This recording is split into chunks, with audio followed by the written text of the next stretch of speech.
All right, so this one is a bit different. This is a brand new car and it's in my garage.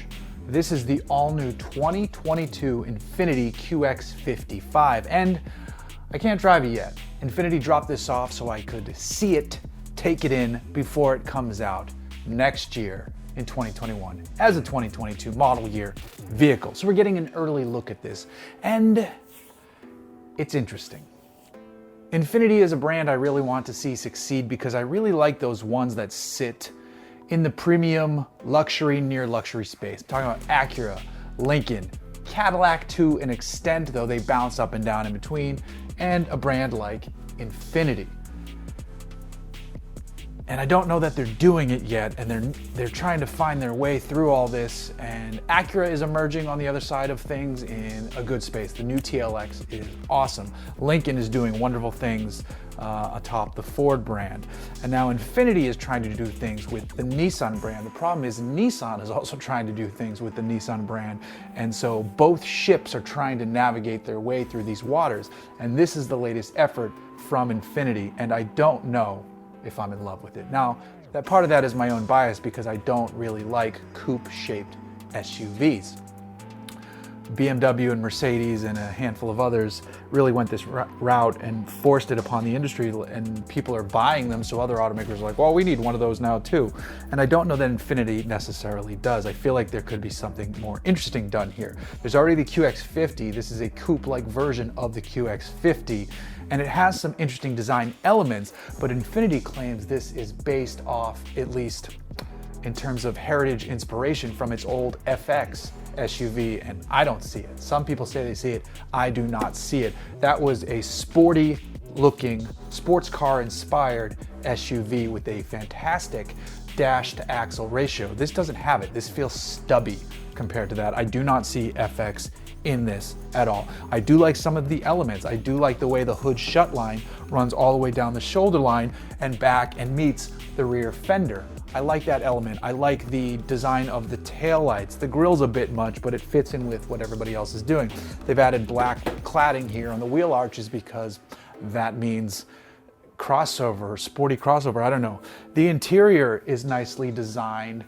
There's a nice element alongside the screens, but then again, there are two screens here, and one of the screens is super crisp, and the other screen looks comically bad on top of it. So you either need to use both of the lower screens technology for both screens, or just do one larger screen based out of the technology of the lower screen.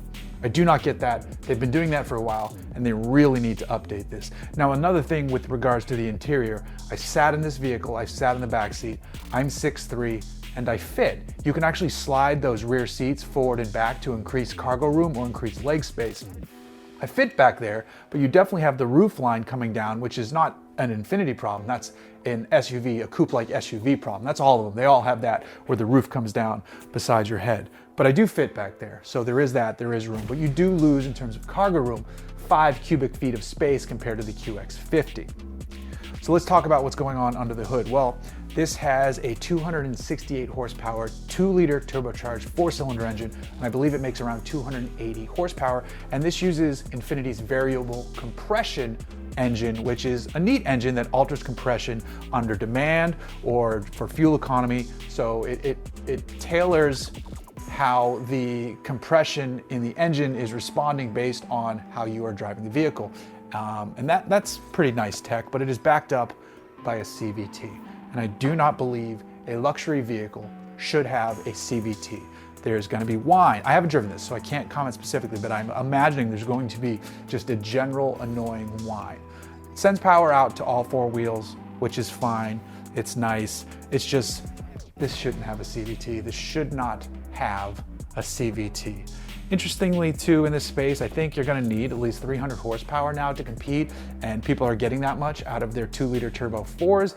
I just spent a week with the Genesis G80, which has a smaller engine. It makes 300 horsepower, I think 310, 311 pound-feet of torque, and the engine is great, and it feels a bit more luxurious without having to fully opt for the V8, which you wouldn't have in this segment. But this, what I am assuming is going to be a buzzy powertrain combination from a trick smart, well-engineered engine paired with a boring, non-luxurious gearbox.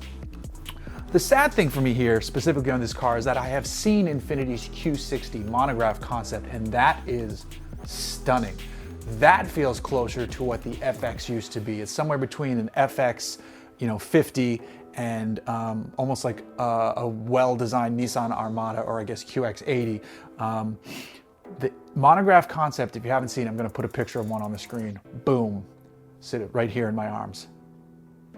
This looks great from every angle. They did a great job on it. It's more than just silver paint too. There's a lot going on. And if they can make the QX60, the production version, look close to that, and they're going to, that one will be a hit. This one for me is not a hit. I'm gonna guess this thing's gonna start in the low $40,000 range. They might advertise it at 39, but I'm sure it's gonna be just over once you add destination and handling.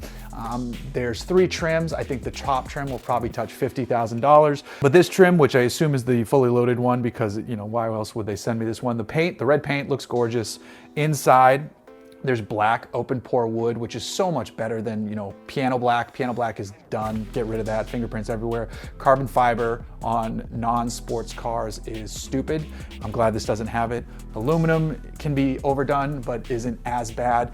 Black open pore wood looks fantastic and actually does add a touch of luxury to this. It looks nice. It feels nice. It's a nice tactile sensation for both your hands, and it just looks good to the eyes. So, I sat in it, it's comfortable, the seating position is fine. I didn't expect the opposite of that to be true. They will not let me drive it until I think February. It's not staying here that long. This is just coming in to say hello. But as it sits, this is not the car for me. I don't care for coupe-like SUVs. That's not Infiniti's fault. That's my own personal preference. I feel like the design is a bit stubby. It looks like a Jaguar I-Pace and maybe like a Mercedes GLA were smashed together. You can definitely tell it's an Infiniti though. The nose is clearly Infiniti. The headlights and taillight treatments are definitely Infiniti. And there are some great lines in here without overdoing it. This big sweep right here from the hood, from the point of the hood up in the, like almost from the grille, I guess the Infiniti badge in the grille sweeps up past over the hood, over this fender, into the shoulder line, and it's actually a proper shoulder character line, and it does look good. So there are good elements here. Overall, it doesn't work for me. I wish this was a smaller version of the Q60 Monograph, then we would be in business. But stay tuned. Hopefully it drives better than I think it looks.